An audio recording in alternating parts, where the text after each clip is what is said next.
Olá, bom dia. Hoje é 25 de setembro de 2025. Eu sou Rafaela Vivas e o Direto do Plenário está no ar.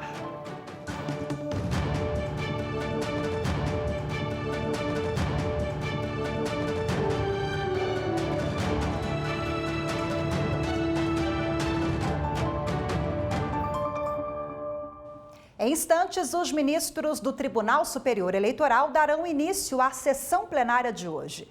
Até lá, para falar sobre a pauta de julgamentos, eu recebo hoje o advogado João Marcos Pedra. Seja muito bem-vindo. Obrigada pela presença, em primeiro lugar. Bom dia, Rafaela. Muito obrigado pelo convite. Obrigada à TV Justiça pelo convite. Vamos falar sobre a pauta do TSE de hoje. Maravilha. Bom, hoje 9 processos estão na pauta de julgamentos. O plenário ele deve retomar o julgamento de um recurso contra a decisão do Tribunal Regional Eleitoral de Santa Catarina, que confirmou o registro de candidatura e a elegibilidade de Gilmar Antônio Fantinelli, eleito vice-prefeito do município de Abelardo Luz, nas eleições de 2024. A ação aponta a suposta inelegibilidade do político em virtude da desaprovação de contas da Prefeitura do município referentes ao exercício de 2016, quando ele era o prefeito. O relator é o ministro Antônio Carlos Ferreira. Doutor João, me ajuda a entender esse caso concreto aqui. Nós estamos falando das eleições do ano passado, um caso aqui de prestação de contas, né? Quais são as regras? O que esse político, esse prefeito fez de errado? Exatamente. Vamos lá. Em outras oportunidades aqui na TV Justiça, eu já tive a oportunidade de falar um pouquinho sobre prestação de contas, principalmente no âmbito eleitoral. É necessário a gente fazer uma distinção, o que são as prestações de contas eleitorais, as prestações de contas partidárias e as prestações de contas municipais, por exemplo. A primeira a gente diz respeito àquela conta que foi gasta, né, os gastos de campanha de um determinado candidato. Então, vamos supor que você, Rafaela, foi candidato ao cargo de prefeitura. Você teve os seus gastos ali naturalmente, você precisou contratar o marqueteiro, você precisou contratar o seu jurídico de campanha, pagar impulsionamento nas redes sociais, pagar, né, o material de campanha físico, né, flyer, enfim, e você precisa prestar essas contas ao poder público, uma vez que, ordinariamente, né, a maior parte hoje do financiamento de campanha acaba sendo de forma pública, né, com dinheiro público, seja pelo Fundo Eleitoral de Financiamento de Campanha, né, o Fundo Especial de Financiamento de Campanha, seja pelo Fundo Partidário. Saindo disso, a gente entra um pouco na prestação de contas do partido. O partido ele tem também ali a quantidade que ele recebe por existir, né? Os partidos necessitam ali do fundo partidário para conseguir sobreviver, uma vez que não exercem atividade econômica, então eles precisam ter essa quantia e eles também prestam contas ao poder público, né? À administração pública. Mas quando a gente fala da prestação de contas de gestão, de administração, a gente está falando da prestação de contas de quando a pessoa já foi eleita. A gente está falando da prestação de contas daquela pessoa que já está no exercício no chefe do Poder Executivo, seja no âmbito estadual, municipal ou federal. Como que isso funciona? Existem, né, dois caminhos. O primeiro, né, obviamente, existe ali análise técnica por parte do Tribunal de Contas, seja no âmbito municipal, estadual ou federal, mas também existe também uma análise em alguma medida política por parte do Poder Legislativo. O que se discute aqui nesse caso de Abelardo Luz?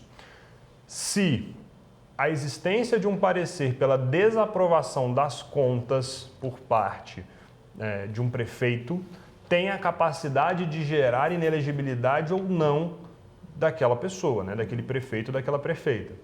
Por quê? Porque existe na lei de inelegibilidade exatamente essa previsão de quem tem as contas desaprovadas fica inelegível.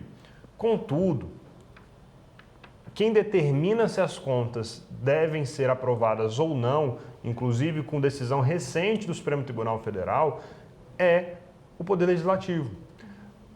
O TCU, o TCE ou o TCM, que são os tribunais de contas de cada um dos entes da federação, tem um caráter muito mais opinativo, de apresentar ali, às vezes, questões técnicas, enfim. E esse parecer de fato, não é vinculativo. O Poder Legislativo não tem obrigação de seguir o que o Tribunal de Contas determina, o que o Tribunal de Contas opina. Nesse caso em específico, até onde nos apresentaram, nos autos, né, as partes nos apresentaram, a gente tem ali um candidato que teve as suas contas aprovadas por meio de decreto legislativo, mas com parecer de desaprovação por parte do Tribunal de Contas. A discussão era, ele está ou não está inelegível? E a partir daí a controvérsia existiu em sede de registro de candidatura, porque esse prefeito, né, voltou a ser candidato e, consequentemente, seus adversários políticos buscaram a sua inelegibilidade para que ele não concorresse àquele cargo. Então, consequentemente, houve essa discussão no TRE de Santa Catarina, no Tribunal Regional Eleitoral, foi reconhecida a possibilidade dele participar das eleições, da sua capacidade, né, da sua elegibilidade. Então, a partir daí, a gente está recebendo um recurso que, em alguma medida, não vai ter um efeito prático em grande medida, mas tem a possibilidade, né, de direcionar a jurisprudência do nosso tribunal.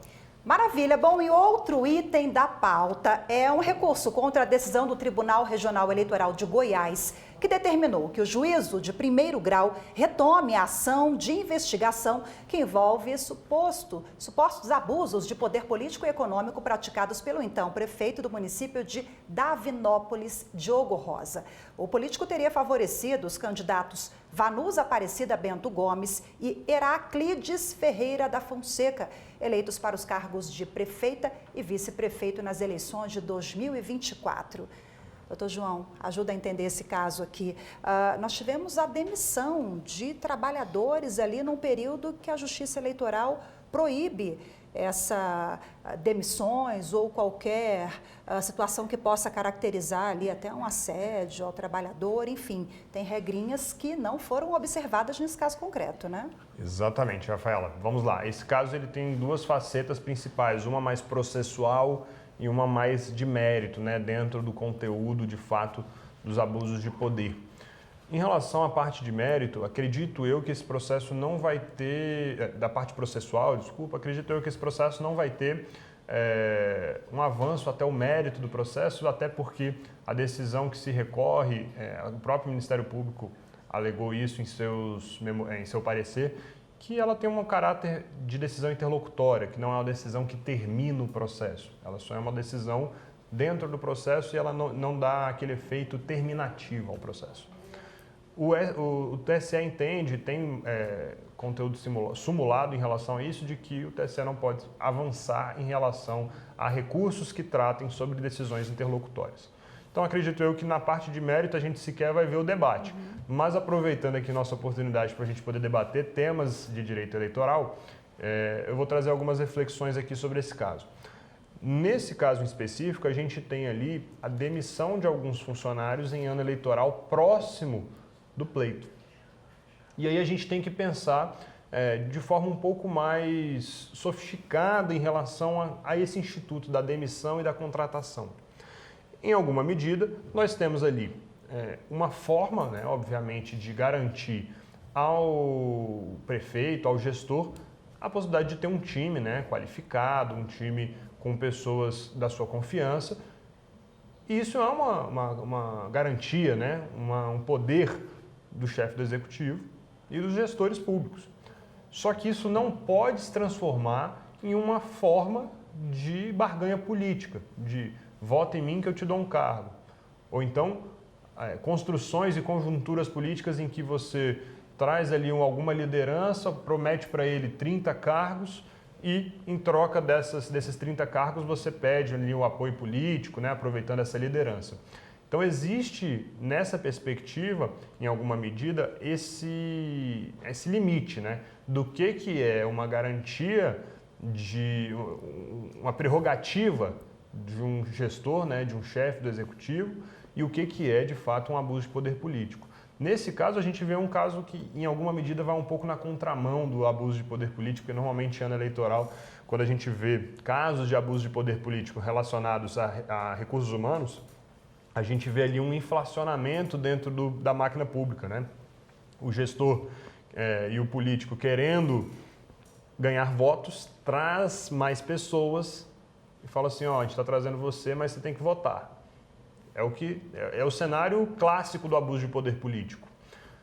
Esse caso ele é um pouco contrário, houve uma demissão e aí existe uma conjuntura ali dentro da AIGE, né, dessa ação de investigação, na perspectiva de analisar se houve de fato um abuso de poder político ou não. Tanto que, em primeira instância, esse processo foi julgado improcedente de plano, nem foi analisado, não teve investigação nenhuma. E aí houve o recurso, né, ao Tribunal de Justiça, e o Tribunal de Justiça entendeu que deveria voltar para o primeiro grau, para a cidade de Davinópolis e ser julgado, né, passar por toda a instrução probatória, todo o processo de investigação, ouvir testemunhas, captar provas, para a partir dali a gente conseguir observar se houve ou não um abuso de poder político. E aí a gente se pergunta, né, o abuso de poder político, se ele for constatado agora, ele pode gerar algum efeito para aquela pessoa que foi eleita? Pode. Eventualmente ela pode sofrer uma multa, eventualmente ela pode até ser cassada. Ah, João, e se a pessoa não foi eleita?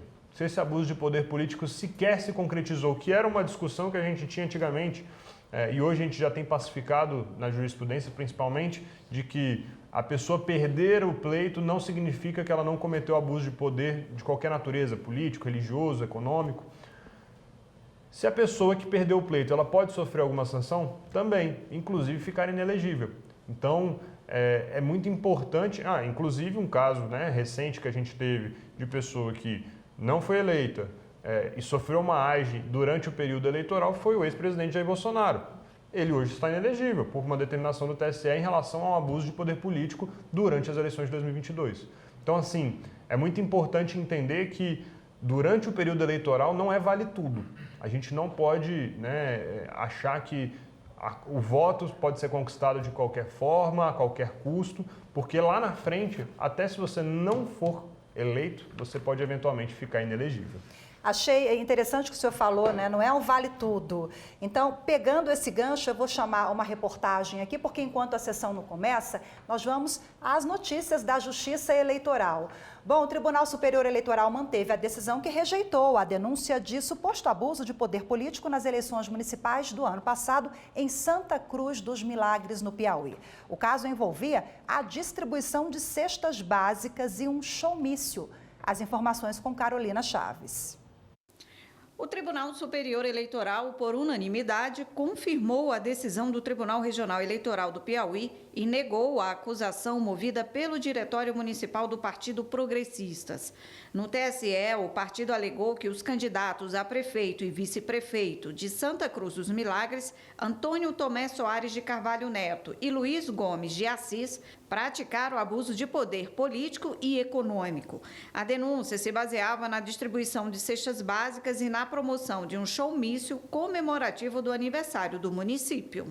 Ao negar o pedido do partido e manter a decisão do TRE do Piauí, o relator, ministro André Mendonça, entendeu que o evento comemorativo que ocorre todos os anos não se configurou como um showmício, nem abuso de poder. O ministro justificou que a festa foi promovida pelo governo estadual sem conotação eleitoral direta ou pedido explícito de votos. Quanto à distribuição de cestas básicas, o relator destacou que não havia provas concretas de que o ato teve finalidade eleitoral e que a ação não causou impacto significativo nas eleições. Todos os ministros acompanharam o relator e mantiveram o resultado do pleito municipal do ano passado. Com a palavra agora o professor, advogado especialista em direito eleitoral, doutor João Marcos Pedra. Vamos lá, doutor João. Esse caso, o senhor explicava há pouco, né? Quais são as situações que podem configurar ali um abuso de poder político. Pensando assim no senso comum, é muito claro, né? De que os políticos não podem distribuir cesta básica, fazer showmício. Antigamente era muito comum, né? Há muitos anos já que essa prática é vedada. Falta conhecimento ou o quê? Eles tentam insistir ali para ver se cola? Vamos lá. Em relação às regras relacionadas a showmício, eu acho que essa é uma das regras muito claras, mas existem brechas. Se a gente for considerar o direito de forma geral, principalmente quem busca êxito, sucesso em algum âmbito dentro do direito, é necessário trabalhar com algumas brechas, aonde existe uma lacuna legislativa. Nesse caso, por exemplo, se a gente for analisar a decisão do ministro André Mendonça, a gente tem ali que não houve showmício porque era um evento promovido pela prefeitura. Ou seja, foi uma brecha.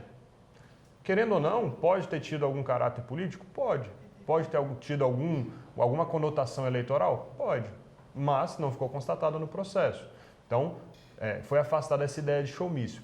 Numa perspectiva eleitoral, e aí, obviamente, entrando na seara de campanha eleitoral, a gente tem que tomar muito cuidado em relação a essas tentativas de esticar a corda, de testar os limites. O que pode e o que não pode. Então, é muito importante entender que a legislação eleitoral ela é vasta, a gente tem Código Eleitoral, a gente tem Lei das Eleições, a gente tem Lei das Inelegibilidades, Lei de Ficha Limpa, a gente tem todas as resoluções do TSE sobre diversas matérias. A própria jurisprudência é extremamente vasta, obviamente a gente tem um tribunal relativamente recente, a gente sabe que a justiça eleitoral não é uma justiça antiga, tal qual é o Supremo Tribunal Federal, mas a gente tem que entender uma coisa, a legislação ela é muito vasta, mas ainda assim ela exige ainda cada dia mais aprimoramento, porque a legislação eleitoral ela acompanha o desenvolvimento social. A gente tem novas tecnologias hoje em dia. Há 6, 7, 8 anos atrás a gente não falava de uso de inteligência artificial para eleições. Então, consequentemente, é natural que a gente tenha ali mudanças legislativas para englobar essas novas tecnologias, esse desenvolvimento social. Professor João Marcos Pedra, muito obrigada pela sua participação, pelas explicações. Vamos agora, ao vivo, à sessão no Tribunal Superior Eleitoral. Bom dia a todas as pessoas presentes, podemos nos assentar. Declaro aberta a sessão desta quinta-feira, 25 de setembro de 2025, do Tribunal Superior Eleitoral. Cumprimento os integrantes deste tribunal, ministro vice-presidente Cássio Nunes Marques, ministro Cristiano Zanin, que pela primeira vez participa na condição de ministro desta casa, seja muito bem-vindo.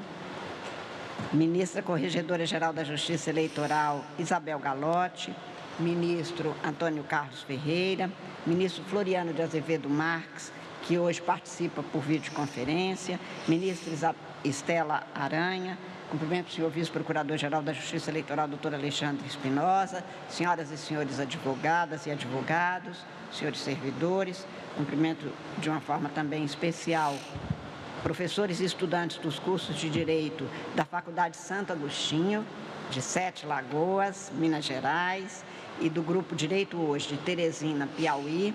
Sejam todas e todos muito bem-vindos. Nós nos sentimos muito honrados com a presença de todos vocês. Esperamos que seja proveitosa essa sessão para todas e todos.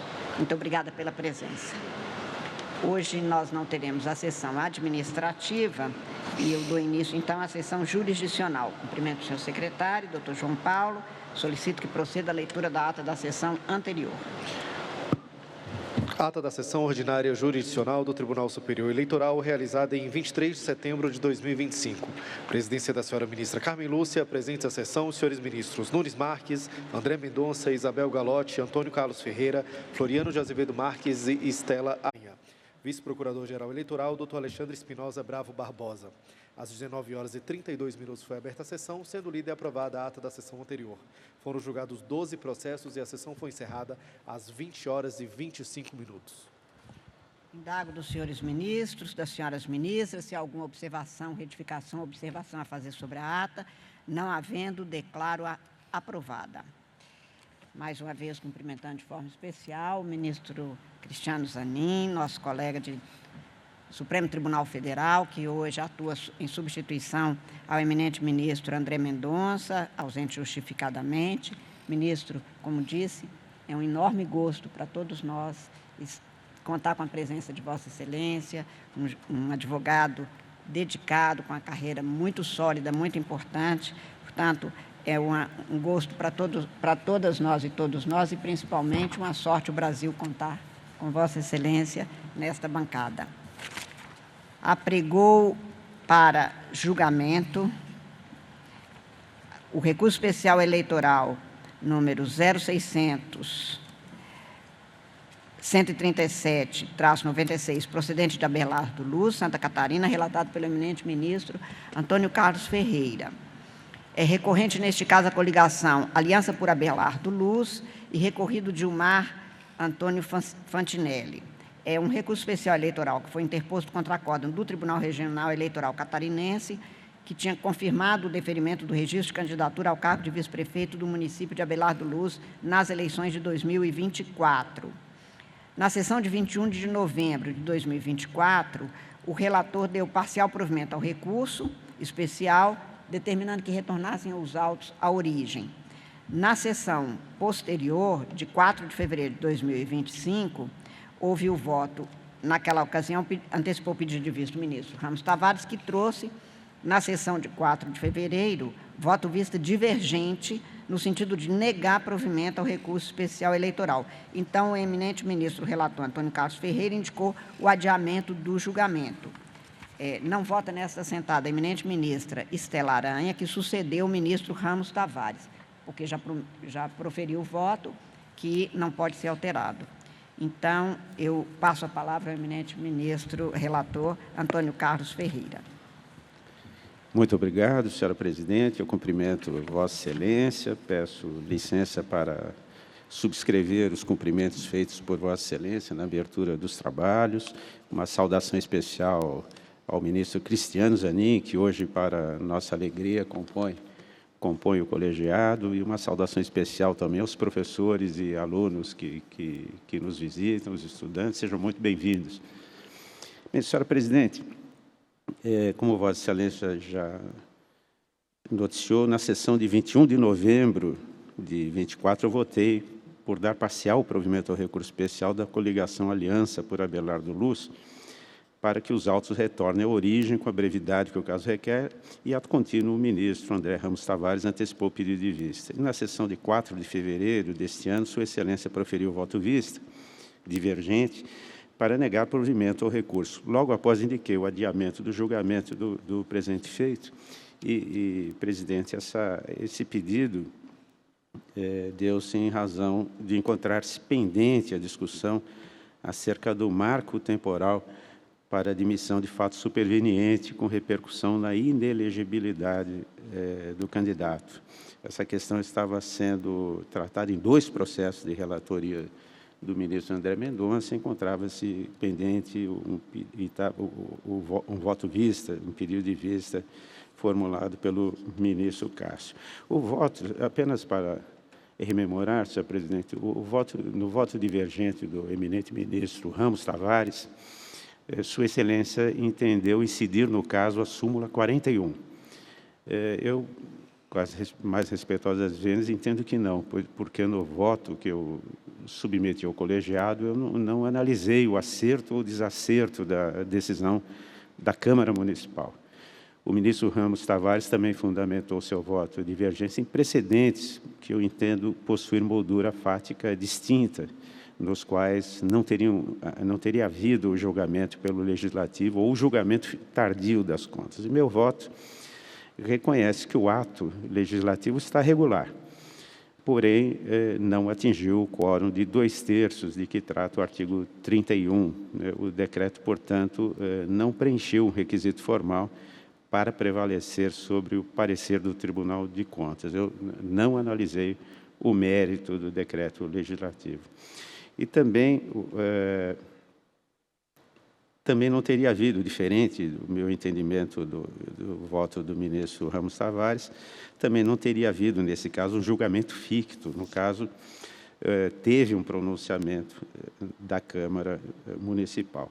No complemento de votos que eu submeto à criteriosa consideração do colegiado, eu esclareço que o parecer do Tribunal de Contas encerra a verdadeira condição de procedibilidade para o julgamento das contas do chefe do Poder Executivo local pelo Poder Legislativo, o qual, no caso, não teve aptidão para neutralizar a eficácia daquele parecer técnico.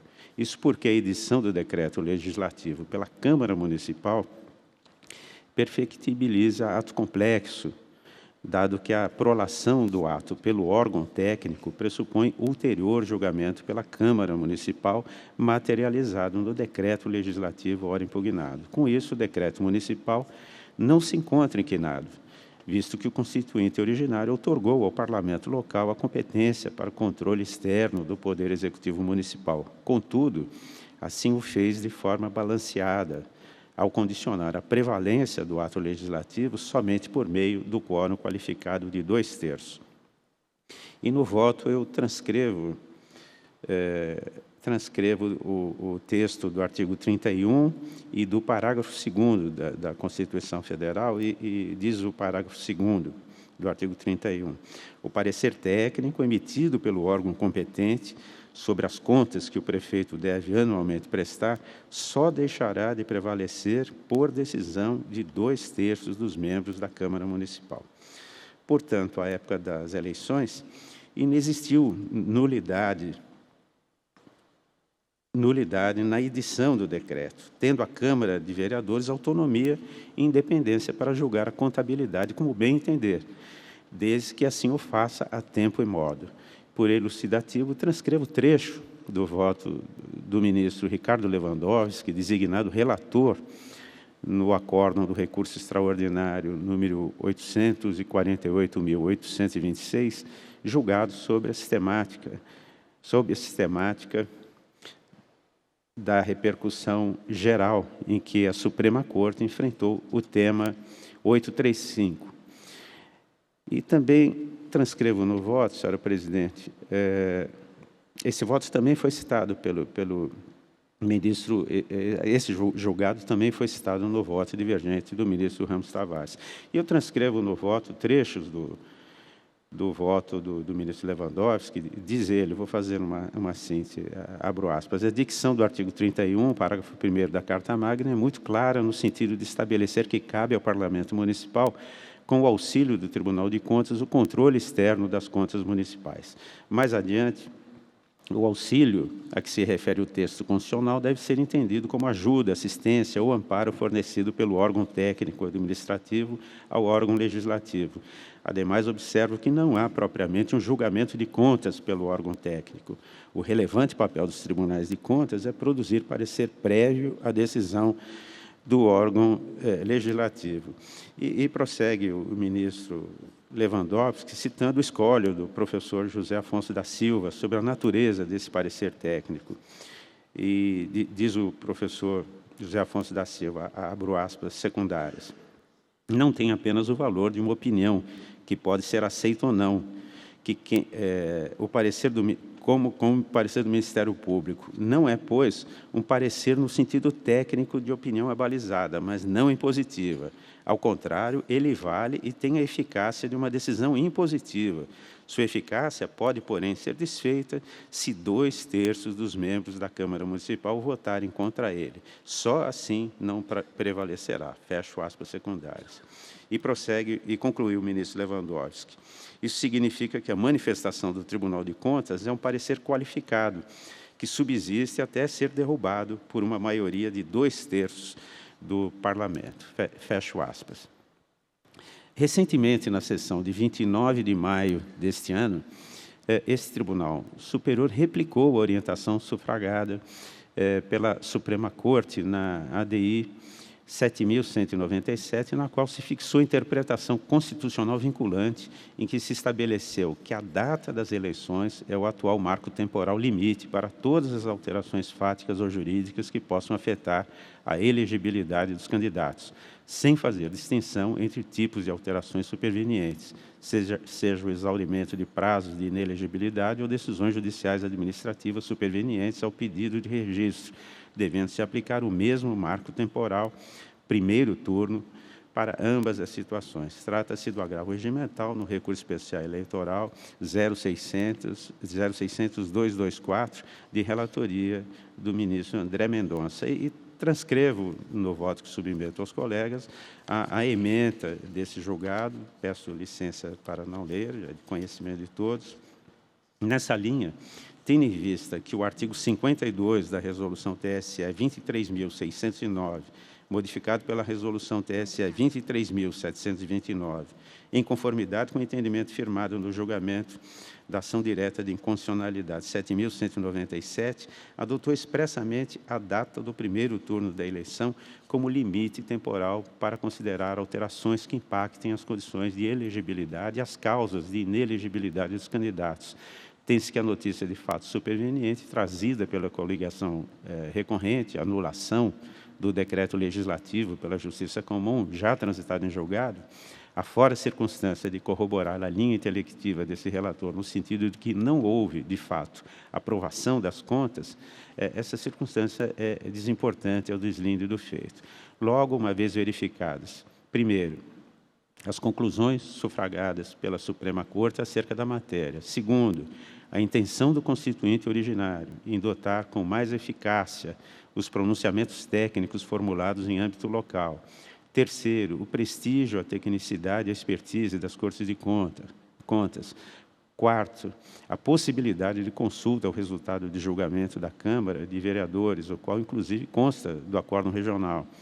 E quinto, a incontroversa aprovação pela Casa Legislativa por maioria absoluta e não por 2/3. Sexto, a ausência de notícia de fato superveniente ocorrido até a data do primeiro turno das eleições. E sétimo, a prevalência, no caso do parecer técnico do Tribunal de Contas do Estado de Santa Catarina, que rejeitou as contas, impõe-se o reconhecimento de que a perfectibilização do julgamento contábil não fez prevalecer, no caso, o pronunciamento legislativo, à míngua do quórum qualificado reclamado pela Constituição Federal. Ante ao exposto, senhora presidente, eminentes ministros, com renovadas vênias daqueles que eventualmente pensem de forma diversa, reconheço, por força do artigo 31, parágrafo 2º da Constituição Federal, a desaprovação da contabilidade impugnada, com determinação de retorno dos autos à origem para a continuidade da análise, razão pela qual dou parcial provimento ao recurso especial. É como voto, senhora presidente, pedindo desculpas pela demora na leitura do voto. Muito diferente disso, nós ouvimos com todo gosto, ministro. Vossa Excelência, portanto, ratifica ou reitera o voto que tinha inicialmente proferido no sentido do parcial provimento ao recurso especial da coligação Aliança por Abelardo Luz, para que os autos sejam remetidos ao Tribunal de Origem. Votou divergente, portanto, o ministro Ramos Tavares, que negava provimento, como voto eminente ministro Floriano de Azevedo Marques.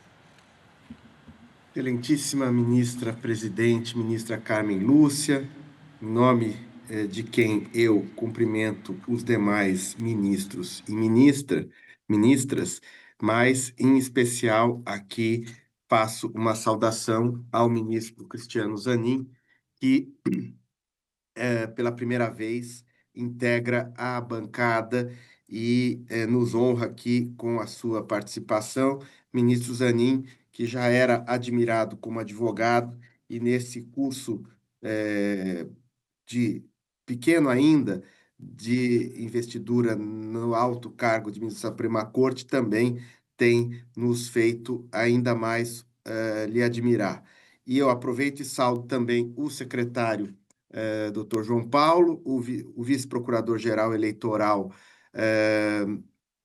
e também advogados e advogadas, bem como os estudantes que hoje se fazem presentes neste plenário, os estudantes das instituições Faculdade Santo Agostinho de Sete Lagoas e do Grupo Direito Hoje de Teresina, no Piauí, prestigiando aqui o estado do Piauí, estado de origem do nosso vice-presidente. Senhora presidente, nós temos aqui 3 questões e eu já passo pelas mais simples, que são a irrelevância para o julgamento do fato superveniente, como bem reportado pelo ministro relator, ministro Antônio Carlos. Essa já é uma questão que foi superada não só pela norma na nossa resolução, como pela jurisprudência recente dessa Corte, de forma que a superveniência posterior ao primeiro turno das eleições não traz impacto, independente do seu conteúdo, ao julgamento. A segunda questão posta, também passo rapidamente, porque foi trazida pelo voto divergente do ministro André Ramos Tavares, sobre a incidência da súmula 41 deste tribunal. Eu estou afastando esta incidência na medida em que, para enfrentamento da questão de fundo, que está em debate nos autos, ou seja, a incidência da inelegibilidade da linha G, que tem entre os seus elementos configuradores a existência de decisão de rejeição das contas pelo órgão competente, no caso a Câmara Municipal, não é necessário que nós façamos aqui uma digressão apta a advir à interdição da súmula 41. Né? E, portanto, a questão aqui não envolve matéria que seria obstada pela incidência da súmula 41. E resta, então, a questão de fundo, e aí, com todas as vênias ao relator, eu acompanho a divergência e explico. Como dito e bem lembrado pelo ministro relator, nós estamos aqui a discutir a natureza do efeito que o parecer pela reprovação das contas do Tribunal de Contas tem quando o órgão competente, a Câmara Municipal, se manifesta contrariamente a este parecer, mas sem o quórum de 2/3. E aqui eu tenho um entendimento, já desde antes de digressões doutrinárias, e, ao meu ver, ele está coadunado com a jurisprudência do Supremo Tribunal Federal a respeito da natureza deste parecer prévio. E digo de antemão que nós não estamos aqui a analisar a amplitude da eficácia do parecer do Tribunal de Contas quando não rejeitado esse parecer por 2/3. Nós estamos aqui, em particular, analisando a eficácia para fins de inelegibilidade da linha G de um parecer prévio do Tribunal de Contas que indica a reprovação, mas que foi rejeitado sem o quórum, mas não foi convalidado, não foi aprovado pela Câmara Municipal. Então, dentro de uma discussão mais ampla de efeitos que possam ser advindos do parecer prévio do Tribunal de Contas vis-à-vis a não aprovação deste parecer pela Câmara, dentro desse universo amplo de efeitos, por exemplo, o alcance para fins de devolução ou uma multa ao mau gestor, nós estamos estritamente falando da eficácia específica de sobrevinda da inelegibilidade em decorrência deste parecer. E eu concordo com o relator que o parecer prévio, ou melhor, o julgamento das contas constitui ato complexo, procedimento complexo, em que o parecer do Tribunal de Contas é condição necessária, mas, nos termos da Constituição, não é condição suficiente para a rejeição das contas apta a indicar a inelegibilidade. Ou seja, não é possível a Câmara Municipal indicar uma rejeição em dissonância com o parecer do Tribunal de Contas, mas, de certa forma, a discussão aqui reside em saber se, não havendo a rejeição do parecer por 2/3, sobrevém a inelegibilidade. Né?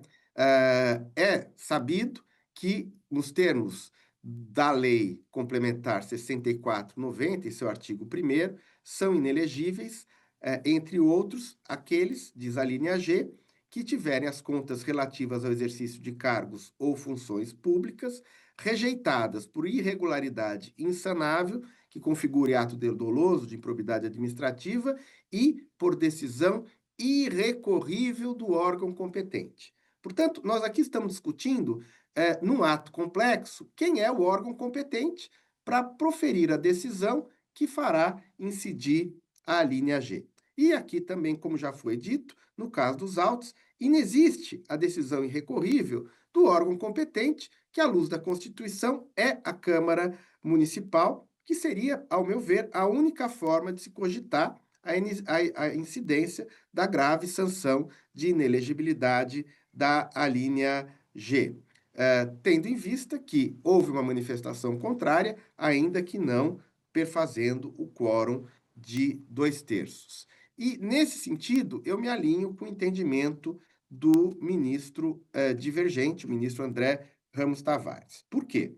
O tema de repercussão geral 157 da Suprema Corte, que adveio do recurso extraordinário 729-744, recebeu a seguinte redação: o parecer técnico elaborado pelo Tribunal de Contas tem natureza meramente opinativa, competindo exclusivamente à Câmara Municipal o julgamento das contas anuais do chefe do Poder Executivo local, sendo incabível o julgamento ficto das contas por decurso de prazo.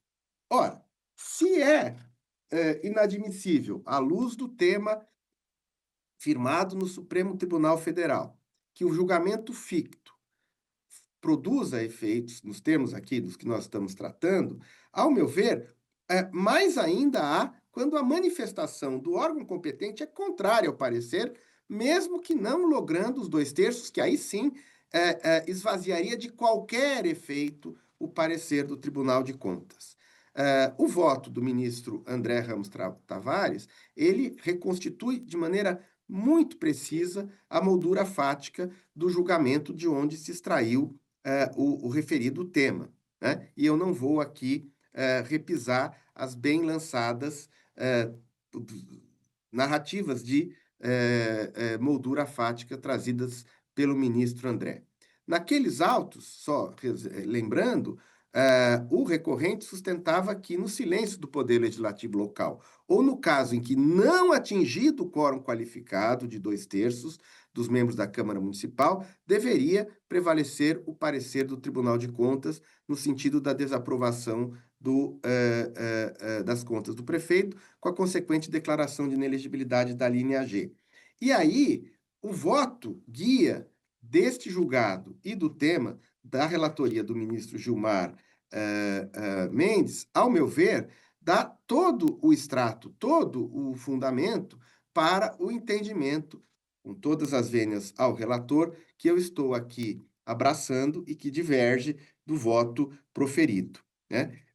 Não só pela locução constante do tema, mas porque o ministro Gilmar Mendes chega a dizer no seu voto, como sustentáculo para o tema que foi ao final aprovado, que, aspas, o ordenamento jurídico pátrio não admite o julgamento ficto de contas por decurso de prazo, sob pena de, assim entendendo, permitir-se à Câmara Municipal delegar ao Tribunal de Contas, que é órgão auxiliar, competência constitucional que lhe é própria, além de se criar sanção ao decurso de prazo inexistente na Constituição.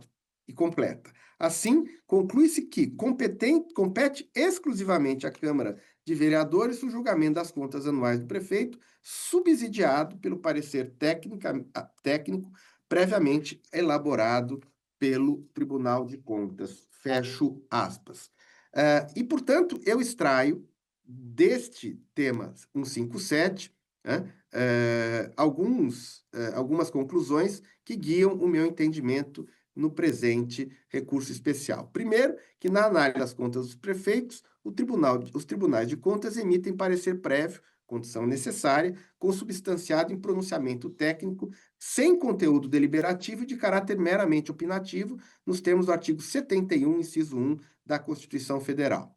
Logo, segundo ponto, o parecer prévio não pode ser convertido em decisão definitiva de aprovação ou rejeição de contas, em substituição à competência constitucional da Câmara Municipal, nem na ausência de manifestação da Câmara Municipal. E aí eu extraio uma conclusão de quanto mais quando há manifestação contrária ao parecer, ainda que não logrando os 2/3, que, insisto, seriam necessários para esvaziar por completo os efeitos do parecer do Tribunal de Contas, e aqui nós estamos especificamente tratando de um efeito gravíssimo, né, de consequência sancionatória, que é a inelegibilidade. Portanto,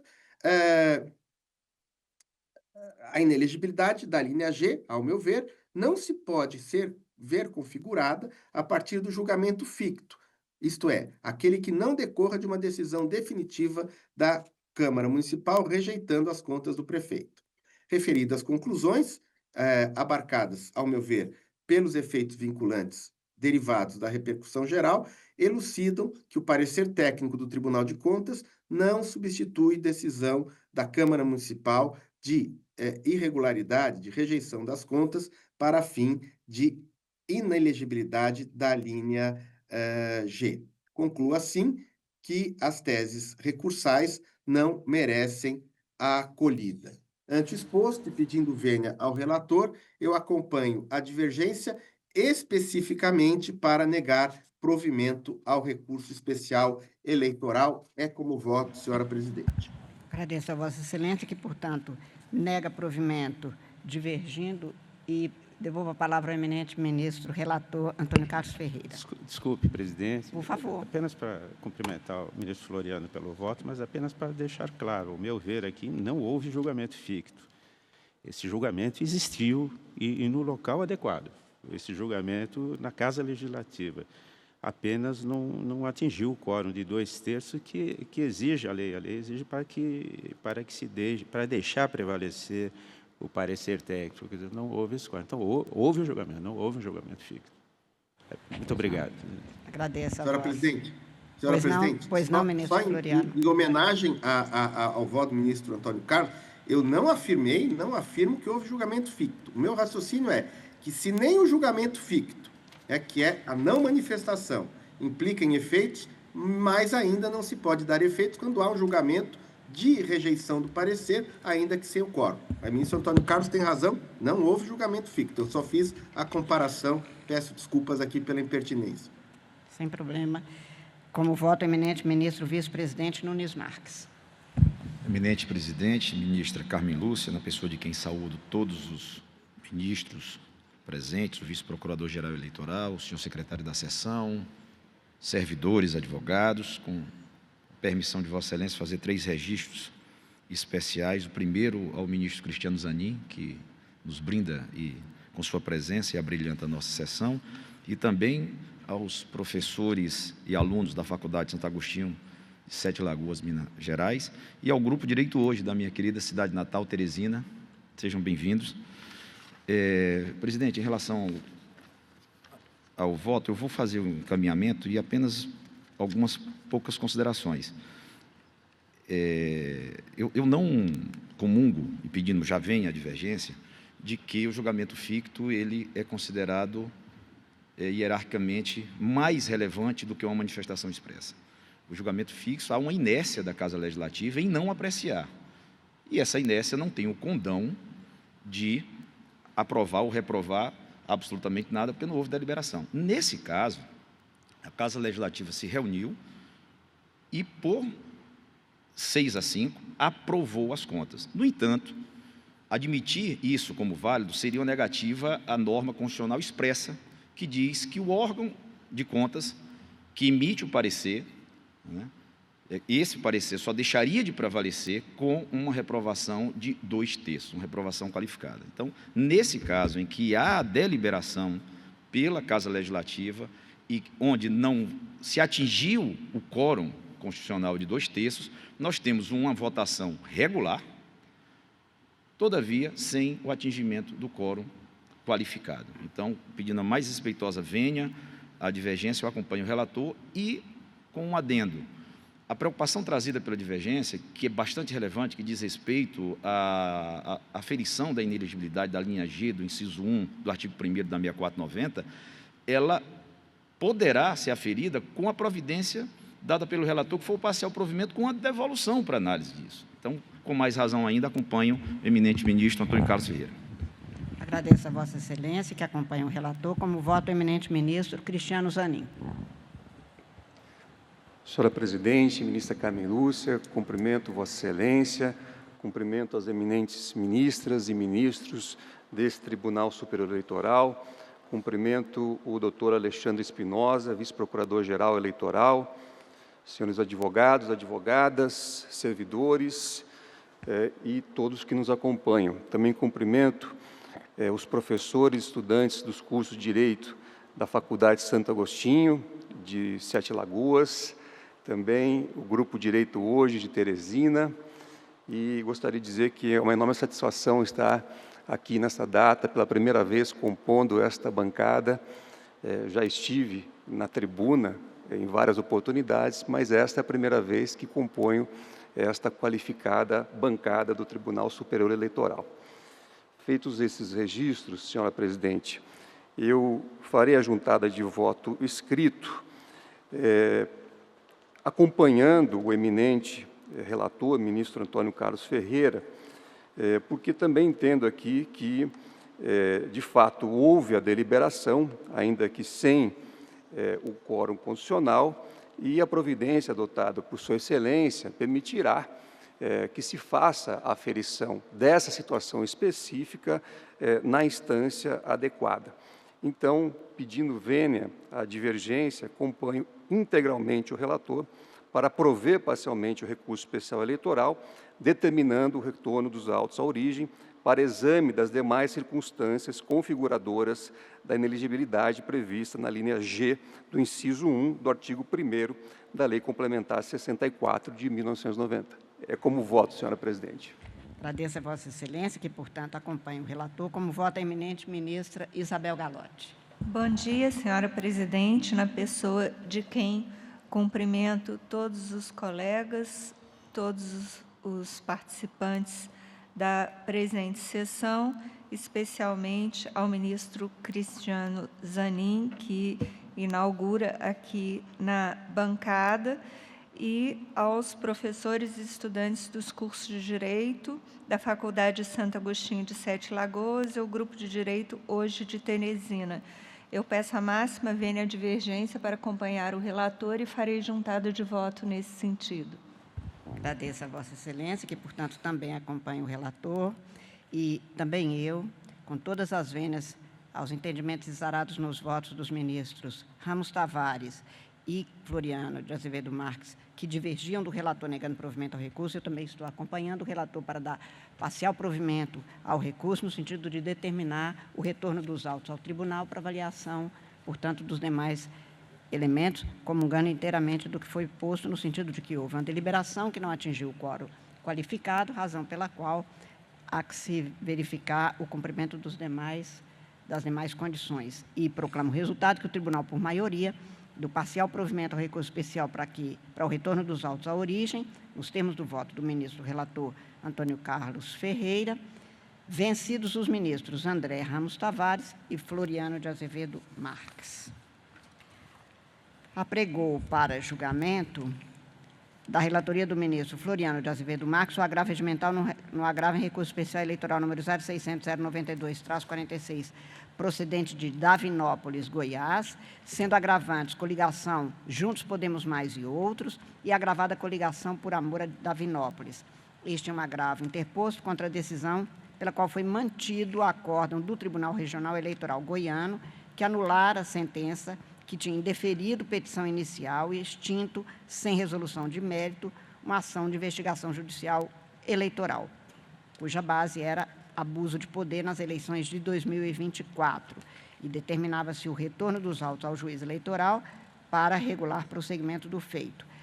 Tem a palavra o eminente ministro relator Floriano de Azevedo Marques.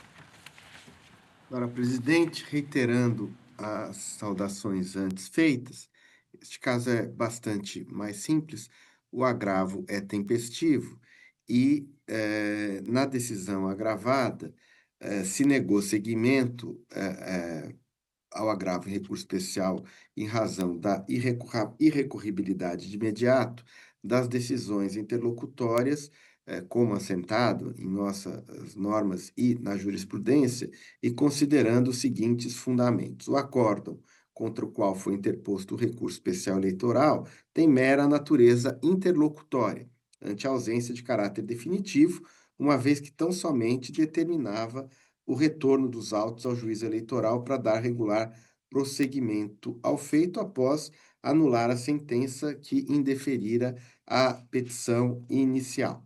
E também que, na origem, a AIGE foi ajuizada para apurar suposto abuso do poder político e econômico praticado pelo então prefeito de Divinópolis em favor de candidatos que a apoiavam. Também, no julgamento do recurso, a Corte Regional Eleitoral entendeu presentes os pressupostos processuais e a condição de ação, assinalando que há elementos mínimos para alegação do abuso do poder político. De acordo com a jurisprudência, como dito nesta Corte, nos termos do artigo 19 da Resolução TSE 23478, as decisões interlocutórias ou sem caráter definitivo proferidos nos feitos eleitorais são irrecorríveis de imediato, ficando os eventuais inconformismos para posterior manutenção em recurso contra a decisão definitiva do mérito, e aqui eu trago jurisprudência vasta do ministro Edson Fachin, ministro Alexandre de Moraes, ministro Sérgio Banhos, para reforçar este entendimento. Também aqui eu cito que o artigo 19 da sobredita resolução deste superior estabelece que as decisões interlocutórias sem caráter definitivo são irrecorríveis. A jurisprudência da Corte, como dito, é absolutamente uníssona em relação ao tema. Assim, a conclusão da decisão agravada pela irrecorribilidade de imediato do acordo contra o qual foi interposto o recurso especial eleitoral, tendo natureza interlocutória, porquanto só determinou o retorno dos autos ao juízo eleitoral para regular procedimento dos feitos, ela está em consonância com a jurisprudência desta Corte, atraindo a súmula 30 deste superior, enunciado aplicável a ambas as hipóteses de cabimento do apelo nobre, que também afronta a lei e a divergência jurisprudencial, e aqui eu trago mais uma vez a jurisprudência dessa Corte, desta feita de relatoria do ministro Raul Araújo. Por essas razões, eu voto no sentido de negar provimento ao agravo regimental interposto por Vanusa Aparecida Bento Gomes, Heraclides Ferreira da Fonseca e pela coligação Juntos Podemos Mais, como voto. Agradeço a Vossa Excelência. E o ministro relator, portanto, nega provimento ao agravo interno. Como voto, a eminente ministra Estela Aranha. Cumprimento Vossa Excelência. Peço licença para subscrever os cumprimentos feitos por Vossa Excelência na abertura da sessão. Incluo um cumprimento especial ao ministro Zanin, que nos brinda hoje com a sua presença. Cumprimento especialmente no plenário professores e estudantes do curso de Direito das seguintes instituições: Faculdade Santo Agostinho de Sete Lagoas, de Minas Gerais, e o Grupo de Direito Hoje de Teresina, do Piauí. Quanto ao processo em julgamento, verifiquei que o Tribunal Regional Eleitoral de Goiás tão somente anulou a sentença e determinou o retorno dos autos à origem para regular o pronunciamento este de caráter definitivo, que, por força do artigo 19 da Resolução 23478, de 2016, do TSE, não é recorrível de imediato. E, ante esse exposto, acompanho o relator como voto, presidente. Agradeço a Vossa Excelência e como voto, o eminente ministro Nunes Marques. Renovo os cumprimentos a todos. Eu, da mesma forma, senhora presidente, acompanho integralmente o relator. Agradeço a Vossa Excelência e como voto, o eminente ministro Cristiano Zanin. Senhora presidente, também renovo meus cumprimentos e também estou acompanhando integralmente o eminente relator por entender que este recurso se volta contra a decisão de natureza interlocutória, portanto, sem caráter definitivo, e o encaminhamento dado por Sua Excelência é o que está em sintonia com a jurisprudência desse tribunal. Agradeço a Vossa Excelência. Como voto, a eminente ministra Isabel Galotti. Acompanho o eminente relator. Agradeço a Vossa Excelência. Como voto, o eminente ministro Antônio Carlos Ferreira. Com o relator, senhor. Agradeço a Vossa Excelência. Também eu acompanho o relator e proclamo o resultado que o Tribunal, por unanimidade, negou o provimento ao agravo nos termos do voto do relator. Apregou para julgamento 3 listas constantes desta pauta. Elas foram afixadas no quadro ao lado da entrada do plenário. Os processos foram previamente divulgados na internet. E apregou, então, a lista número 1, relatada pelo eminente ministro Antônio Carlos Ferreira. São 2 processos, agravos regimentais em agravo em recurso especial eleitoral, e nesses 2 casos, A esses dois casos, o ministro vota no sentido de não conhecer e eu indago dos senhores ministros se há alguma divergência. E não havendo, proclamo o resultado que o tribunal, por unanimidade, não conheceu dos agravos nos termos do voto do relator. Lista número 2, relatada pelo eminente ministro Antônio Carlos Ferreira, é um agravo regimental em agravo em recurso especial eleitoral, procedente de Ribeirão Pires, São Paulo. Neste caso, o eminente ministro relator nega provimento ao agravo e eu indago dos senhores ministros se há alguma divergência. Não havendo, proclamo o resultado que o tribunal, por unanimidade, negou provimento ao agravo nos termos do voto do relator. Lista número 1, relatada pelo eminente ministro Floriano de Azevedo Marques. São 2 processos de embargos declaratórios em agravo regimental em recurso especial eleitoral. Nesses 2 casos, o eminente ministro relator rejeita os embargos. Eu indago dos senhores ministros se há alguma divergência. Não havendo, proclamo o resultado que o tribunal, por unanimidade, rejeitou os embargos de declaração nos termos do voto do relator. Indago dos senhores ministros se há alguma urgência, matéria a ser posta em mesa. Não havendo mais nenhum processo a ser julgado, nenhuma urgência posta pelos senhores ministros, mais uma vez, cumprimentando de uma forma muito especial e carinhosa o eminente ministro Cristiano Zanin, que inaugura a sua participação na bancada desta casa para a honra de todos nós.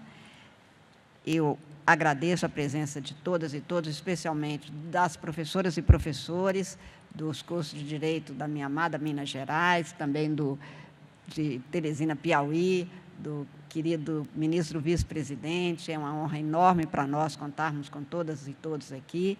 Declaro encerrada a presente sessão, desejando a todos um excelente dia. Muito obrigada.